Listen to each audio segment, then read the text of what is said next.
Delhi border पर चल रहे किसानों के आंदोलन ने उत्तर प्रदेश, खासकर पश्चिमी उत्तर प्रदेश की सियासी तपिश को बढ़ा दिया है।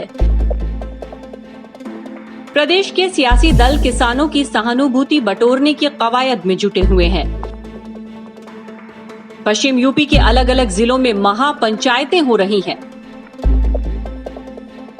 इन महापंचायतों के जरिए चौधरी अजीत सिंह की पार्टी आरएलडी अपने खोए हुए जनाधार को दोबारा समेटने में जुटी है। दरअसल भारतीय किसान यूनियन के प्रवक्ता राकेश टिकैत की आंखों से आंसू निकलने के बाद मुजफ्फरनगर, मथुरा और बागपत के बाद बिजनौर में किसान महापंचायत हुई, जिसमें हजारों की संख्या में किसान जुटे।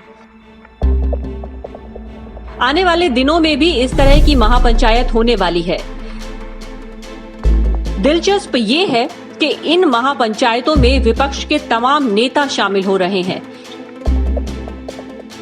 लेकिन नरेश टिकैत और आरएलडी के राष्ट्रीय उपाध्यक्ष जयंत चौधरी जिस तरह अपने आप को भावनात्मक तौर पर किसानों से जोड़ने की कोशिश कर रहे हैं, वो कोई दूसरी पार्टी का नेता नहीं कर पा रहा है।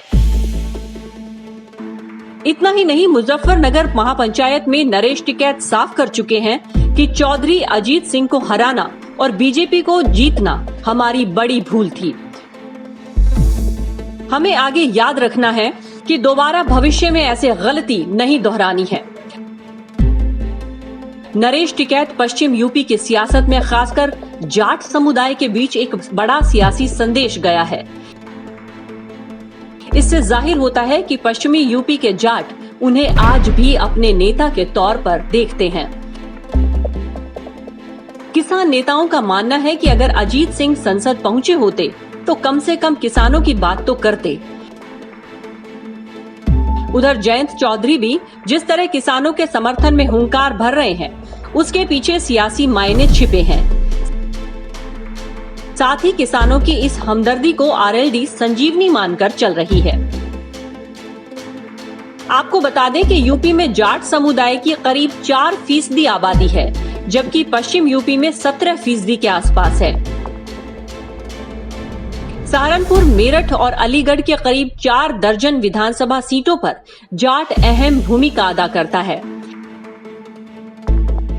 इसके अलावा 2 दर्जन सीटों पर दूसरे को जिताने की कुवत रखते हैं। सूबे से जहां 3 जाट सांसद है, तो वहीं 14 जाट विधायक हैं। शायद यही वजह है कि आरएलडी जाट समुदाय को साधने की कवायद में जुटी है। हालांकि बीजेपी भी खतरे को भांप डैमेज कंट्रोल में जुटी है। ऐसे में देखना है कि इस शह मात के खेल में कौन किस पर भारी पड़ता है। Bureau report.